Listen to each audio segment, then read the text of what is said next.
It's been said that we have 2 ears and 1 mouth for a reason. We should listen twice as much as we talk. Well, listen up. Leo here for Mr. Jack Oates, helping you become your best self.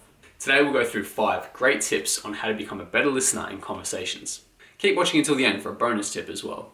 Firstly though, why should you bother? As we go through these tips, think back to conversations with people in your own life who exhibited these techniques and consider how you felt. Chances are, these active listeners made you feel valued, like what you had to say was important.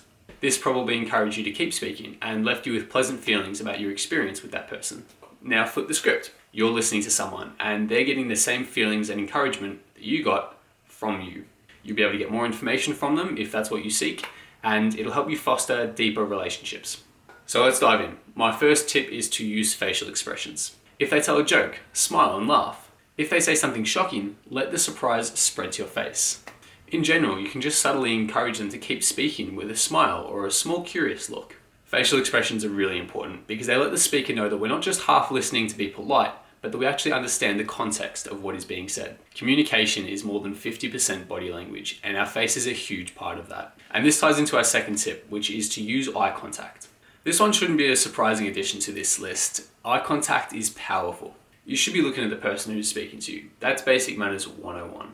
A good rule of thumb if you're the listener in a conversation is to maintain eye contact at least while the speaker is looking at you.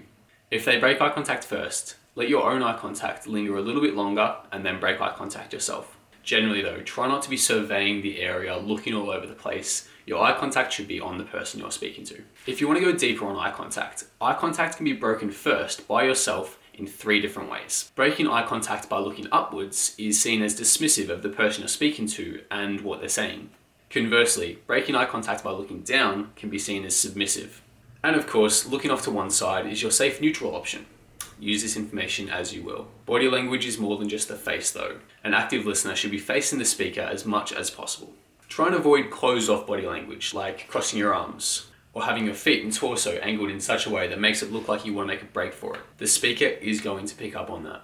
Depending on the situation as well, such as loud and noisy environments, you may also want to lean in just to let the speaker know that they have your full attention. Now, distractions happen. It's an unfortunate part of life. Your phone will ring or someone will try and interrupt your conversation. How you handle these interruptions can go a long way to making you look like an even better listener. So this means no fidgeting, don't check your watch for the time, and certainly don't pull out your phone halfway through a conversation. Sometimes though, distractions can be your best friends. They can be a great opportunity to remind the speaker that they have your undivided attention. So if you're in a conversation with someone and another person comes up and interrupts you guys, the original person you were speaking to may forgive you for talking to the new person. But if you instead remind that person that you're in the middle of a conversation and you'll be with them in a minute, the original person you were speaking to is going to really feel like you value what they have to say. So no distractions that you initiate, but external distractions can be a blessing in disguise if you know how to handle them right. And my 5th tip for you is to use verbal cues. Sometimes there may be a lull in the conversation where it goes silent for a second. It happens. The thread you're currently on may be running dry, or the speaker might feel like they've spoken for too long and they may start to drift off. If you want them to keep going, all you have to do is say so. Simple exclamations are all you should really need.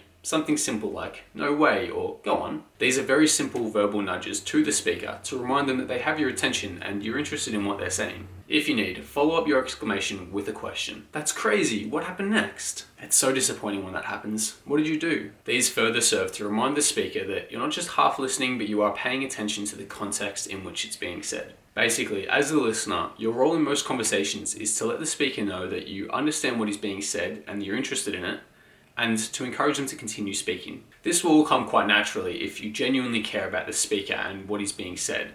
So being curious is perhaps the only tip you'll need. Sometimes though, your interaction may actually call for the opposite of everything I've just been through. In confronting or serious conversations, perhaps you want to seem disinterested. Now, hopefully these situations are few and far between, but if you do feel that acting disinterested would serve you better in that context, just do the opposite of everything I've told you. Check your phone, look around, be non-reactive. This can be just as useful in furthering interactions as active listening can be. Just depends on the context and what you're going for. Now, go out there and be active listeners. Comment below if you have success with any of these. I'd really be interested in hearing your experiences. Till next time guys, take care.